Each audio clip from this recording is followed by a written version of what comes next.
اس وقت بھی مسئلے پوچھا کرو جب وزیر اعظم ہاؤس میں دعوت ہوتی ہے اور کئی مشیر مولوی بھی بیٹھے ہوتے ہیں بیچ میں، کئی منسٹر مولوی، اس وقت کبھی نہیں کسی نے مسئلہ پوچھا۔ اور یہی ہے، آپ لوگوں کو سمجھنا ہے، مجھے سمجھنا ہے، نمبر پلیٹیں بدلنے سے انقلاب نہیں آتا، انجن بدلنے سے آتا ہے۔ مجھ سے ایک دفعہ ایک صاحب نے پوچھا، انہوں نے کہا کہ عیسائی کے ساتھ روٹی کھانی جائز ہے؟ میں نے کہا یہ مسئلہ غریب عیسائیوں کے بارے میں پوچھتے ہو، اس کے ساتھ بھی ناجائز ہے، لیکن عیسائی اگر امریکہ کا صدر ہو تو اس کے ساتھ بھی ناجائز ہے۔ اگر آپ نے اس لیے کہ وہ مشرک ہے، ناپاک ہے، نجس ہے، اس سے آپ نے پرہیز کرنی ہے تو پھر اس وقت بھی مسئلے پوچھا کرو جب وزیر اعظم ہاؤس میں دعوت ہوتی ہے اور کئی مشیر مولوی بھی بیٹھے ہوتے ہیں بیچ میں، کئی منسٹر مولوی، اس وقت کبھی نہیں کسی نے مسئلہ پوچھا۔ کیا دین کا فتویٰ اس لیے ہے کہ غریب ہو تو فتویٰ اور ہے، امیر ہو تو مسئلہ اور ہے؟ تو اسوہ نور نبی پاک صلی اللہ علیہ وسلم کا یہ ہے، حضور کا اسوہ حسنہ یہ ہے کہ معاملات میں صفائی ہو، صداقت ہو، دیانت۔ آپ دیکھیں حضور کی سیرت کا حسن یہ ہے کہ ہجرت کی رات عرب کے لوگوں نے یہ طے کیا تھا کہ معاذ اللہ حضور کو شہید کرنا ہے، اور بڑے تیز تھے، عقل اللہ سب کو دیتا ہے، لیکن بعض لوگ اپنی عقل سے منفی کام لیتے ہیں اور بعض مثبت لے لیتے ہیں۔ انہوں نے حضور کے کاشانہ نور کا گھیرا کیا تو عقل اس طرح لڑائی، کہنے لگے کہ ہر قبیلے کا ہر قبیلے کا ایک بندہ لیں، اس کو تلوار دیں، ہر قبیلے کا، سارے قبیلے مل کے جب حملہ کریں گے تو معاذ اللہ اگر حضور کو شہید کرنے میں کامیاب ہو جاتے ہیں تو پھر کسی ایک قبیلے پر الزام نہیں آئے گا۔ میری بات کی سمجھ آ رہی ہے آپ کو؟ اور اگر بنو ہاشم بدلہ بھی لینا چاہیں گے تو پھر وہ ایک قبیلے سے ٹکر لیں گے، دو سے لیں گے، سب سے کیسے لیں گے؟ اس طریقے کے ساتھ انہوں نے حضور کے کاشانہ نور کا گھر کا محاصرہ کیا۔ اب یہ جو محاصرہ کرنے والے تھے یہ تو شہید کرنے آئے تھے۔ اللہ کرے آپ زیادہ توجہ کریں میری بات پر۔ ایک دعا میں نے کرنی ہے، آپ نے آمین کہنا ہے۔ اللہ کرے یہ موبائل کی کال ذرا مہنگی ہو جائے، ہر شے مہنگی ہے، یہ سستی کر دی ہے۔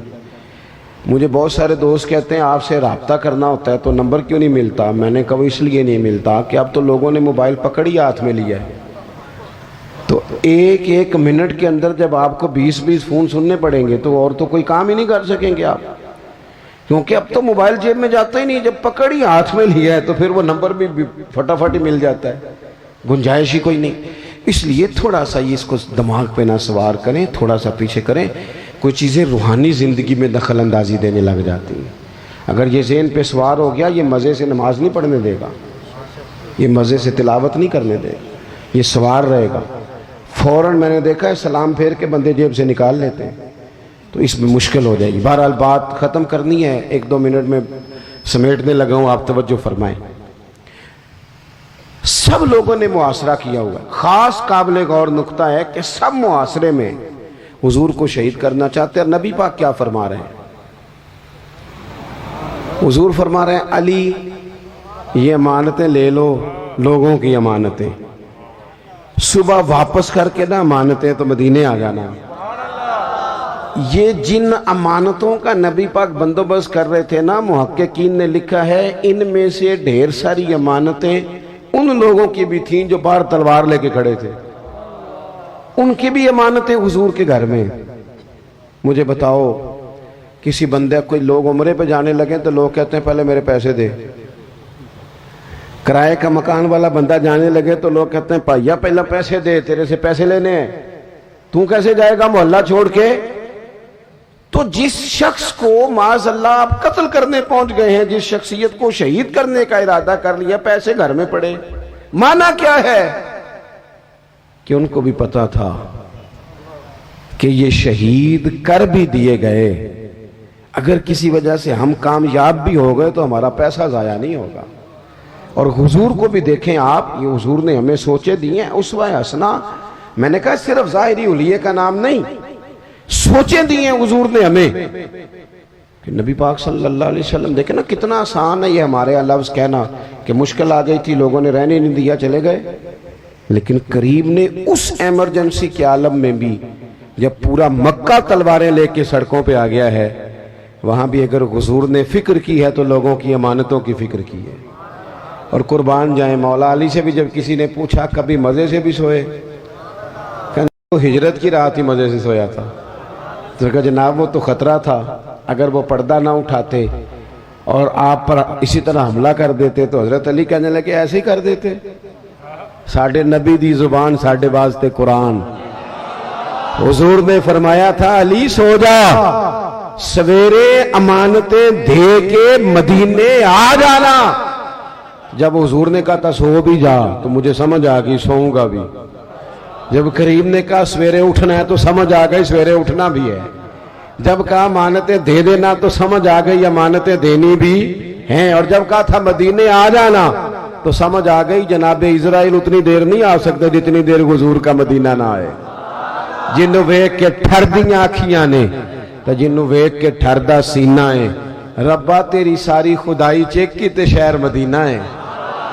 اور رب بھی جانے سونے محبوبہ تیرے شہر دیاں بھی کی لذتاں نے۔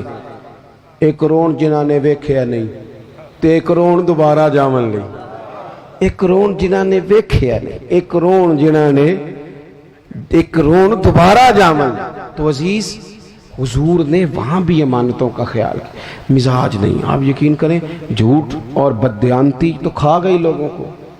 بیوی کہہ رہی ہوتی ہے کہ چل تھوڑے پیسے دے دیا کر، سچ تو بولا کرنا، لاہور جاتا ہے تو لاہور کا ہی بتا کے جایا کر۔ ماں کہتی ہے پتر تھوڑے وعدے کر پر سچے کر۔ کیا کیا ان حکمرانوں نے؟ اب تو میں تو کئی دفعہ کہتا ہوں ان سے تو کوئی امید ہی نہیں۔ اب پچھلی حکومت کہہ رہی تھی اس سے پچھلی نے مہنگائی کی ہے، تو یہ کیا کہہ رہی ہے؟ تو کی کس نے ہے؟ اور حال یہ ہے کہ کچھ لوگ اس حکومت میں بھی تھے اس میں بھی ہیں۔ ایک دفعہ ایک دانشور کہتے ہیں میں نے ایک آدمی سے پوچھا تو ہر سیاسی پارٹی میں مل جاتا ہے، تیری پارٹی ہے کون سی؟ کہنے لگا تینوں اجے بھی نہیں سمجھ آئی، میری وہ پارٹی ہے جس کی حکومت ہوتی ہے، اور جس کی بھی ہو وہ ہماری ہوئی ہے۔ آپ لوگوں کو سمجھنا ہے، مجھے سمجھنا ہے، نمبر پلیٹیں بدلنے سے انقلاب نہیں آتا، انجن بدلنے سے آتا ہے۔ تو میں بات اسی پر ختم کرتا ہوں کہ اپنی زندگی میں اسوہ حسنہ کو اپنائیں، یہی ہمارا اصل ہے، اسی میں ہماری نجات ہے۔ اللہ تبارک و تعالی ہمیں اس کی توفیق عطا فرمائے۔ جی لائیں جی اس کو، بچے کو لائیں جی، اس کی دستار کریں اور پھر سلام ہوگا اور مفتی صاحب دعا فرمائیں گے۔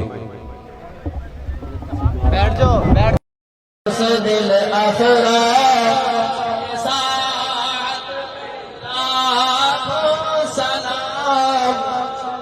مصطفیٰ رحمت لاکھوں سلام شمع عزم لاکھوں سلام یا الہی صدقہ ہے آل رسول اور یہ سلام آج زانا خوب